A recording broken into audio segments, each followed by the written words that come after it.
that all of the current to receive of this great consciousness and to move forward along with the highest evolutionary pattern that is taking place in Divine Mind now.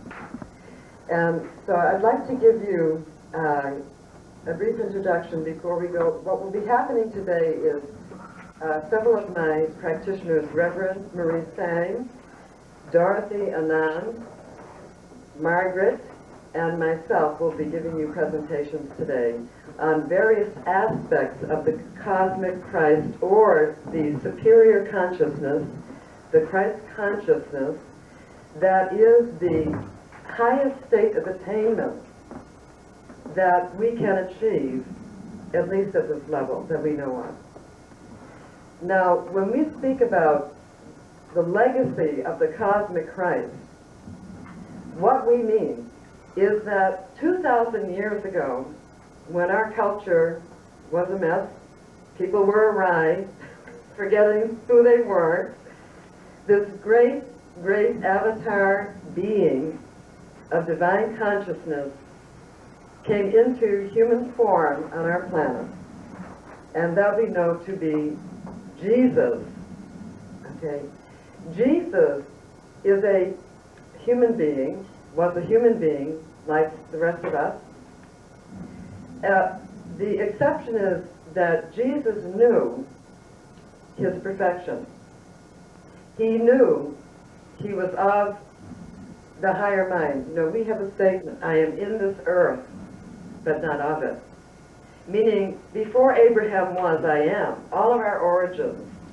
The truth about us is our real genealogy and our real origins emanate from the beginning of time. We have ever lived in the mind of the Father, and we have come forth into this manifest plane. Spiritual beings come forth into these bodies, into this manifest plane, through the parents of our choice. But the fact is, and as Jesus demonstrated, you know, absolutely demonstrated in every aspect of his life, his healings, his attitudes, he showed us the perfect pattern of livingness, whereby we could live the high kingdom on earth or in our daily, everyday lives. So through a certain set of wisdoms, a certain set of knowledge of the law of mind, knowing that the essence of the divine is all that the power of love is, and that is the power and breath of our life that we breathe in at every moment. And all the power of the great I am lives in truth within each and every one of us. The Christ is the living principle, the universal principle of the highest state of being that we can attain, meaning perfect right relationship with divine mind in all aspects. So each one of us is not something that we have to become that's apart from ourselves. This perfect Christ that lives within all of us, regardless of our traditions, religions. Remember, I'm saying Christ is not, relegated to a person. It is a living principle. And when we activate that principle within ourselves and bring it out, we experience the kingdom. And that means access to all the gifts and powers of spirit. Perfect spirit, the son, daughter of God, has access to and can manifest in their lives. So, from our point of view, from the high spiritual point of view, we have such infinite gratitude, to Jesus, as that identity that came in to show us, to lay down the perfect pattern. And, I always say, who's the most famous person you know? Who is? Jesus Christ, of course, I mean, he has the pattern that he laid down is of such divine perfection that it has passed through 2,000 years. So he came in the midst of chaos, like Holmes says he flashed, he flashed across the universe like a beam of light healing, aligning, correcting everything in the race mind, the collective mind, as he went. Okay? And he left us with this legacy, this endowment. And so this is what we want to come into this consciousness and learn aspects of this endowment.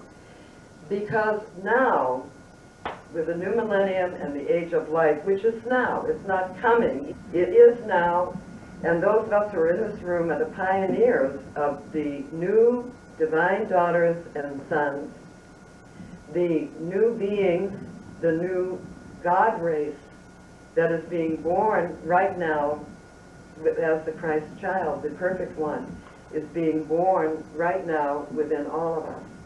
And it's something like, the butterfly, the sheds the shell. So in this time, we are breaking out of the shell of all the limitations, restrictions, despair, negativity, all that influence that we've been living in. And because of the law of mind, what we believe in and so, more describe that to you. But now is our opportunity, and all of the universal mind is compelling each one of us forward. And the universe works in its own.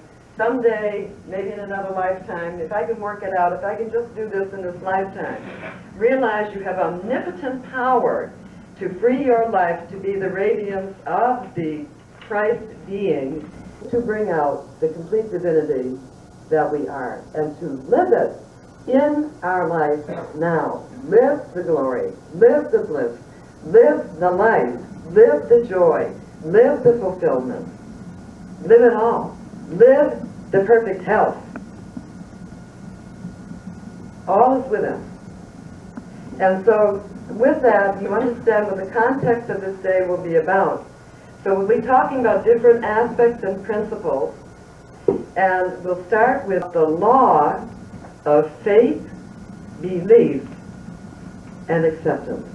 We hear these statements, you've got to have faith, you've got to have faith, and because we do not know the law of mind so clearly, we don't really understand it. And then Jesus said this over and over again, by thy faith you are known.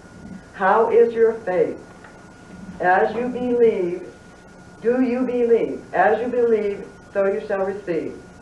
And in science of mind, we know that there is a law of mind. And this law is impeccable, it is empirical, and it never vacillates. And it doesn't matter what your personal opinion or mood or wish or desire is. The law is the law. Therefore, whatever I know is done unto me. As I believe, it is done unto me. So, which is so important, you must realize, is that when we're hanging out in negative feelings, underneath what has produced those negative feelings and that sluggishness and that somewhat despair or that mixture, that conflict, has been some type of negative idea about ourselves, a negative belief, like I can't. It's too good to be true. When we say these things to ourselves, which we really it hasn't come from our divinity. God never said that. Everything was I can, I shall, I do, I am, limitlessly, right? But when we speak these negative words to ourselves, consciously or unconsciously, what happens is we depress our system. And so where I have said I believe, I am then almost like plugging in, like electricity, the creative power of my faith. Now, faith is not wishy-washy hoping and dreaming. Faith is a vital essence. If I have faith in something, 100% faith, it will never fail me. If every thought in the universe had to change every condition to accommodate my absolute faith, it would be so. So faith is a law of the universe. It's a substance, it's a power. It is a creative power. It's like when you place your faith, you have placed all of your divine energy, all of your I am behind that idea. and that which I have faith in shall never be denied me. So when you're thinking misery, unhappiness, and so on, or projecting negatively for yourself, ask yourself, do I want to see that projection come back to me in form? Do I want that returned unto me? So as we become more spiritual, we realize our power. You know, we've been living unconsciously, now we're living consciously. We realize our word is law, our faith is power. I can choose where I want to place my faith.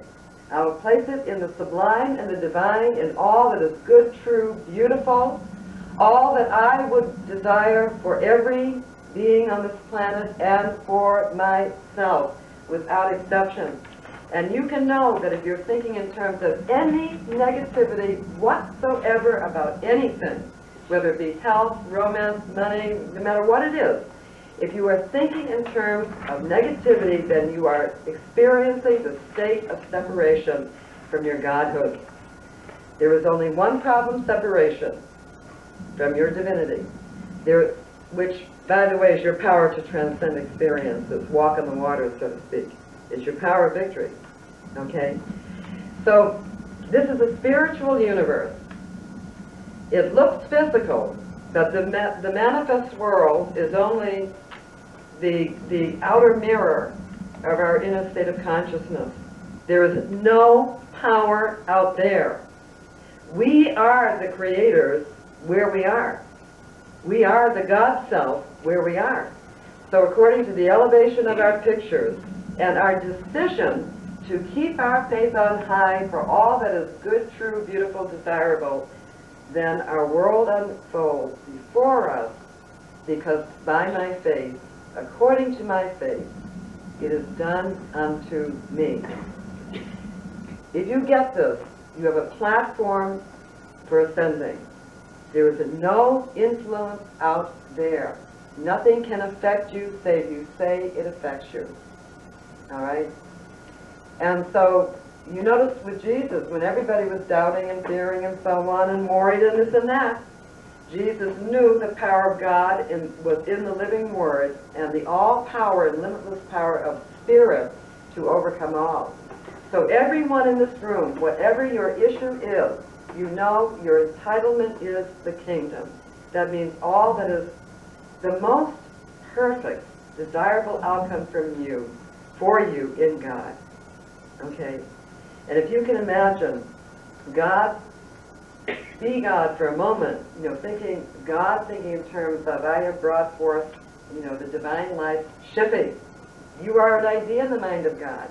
All your fulfillment, all your perfect evolution is already in the mind of God. What does the high divine self want for you regarding your condition? Of course, the highest and the best, right? So we must know that, and we must claim that, and never rest until every ounce of insufficiency, negativity is gone from our very bloodstream. And by our faith, by our wisdom, the wisdom of the law, we know that there is this law. My word is law. Home says, let only that come from my mouth that I want to see return unto me. It is never important what people do out there to you. What is important is your response. How do you handle it? From the high place, knowing the truth, from your divinity, or from the collective mind programming. Okay, so I know we're all rising out of that. Now, so remember, faith, belief, and acceptance. Read, learn, know, over and over and over again, because as that's your field, you know, these are the starting points. Now, about the power of expectancy, lighting the lamp.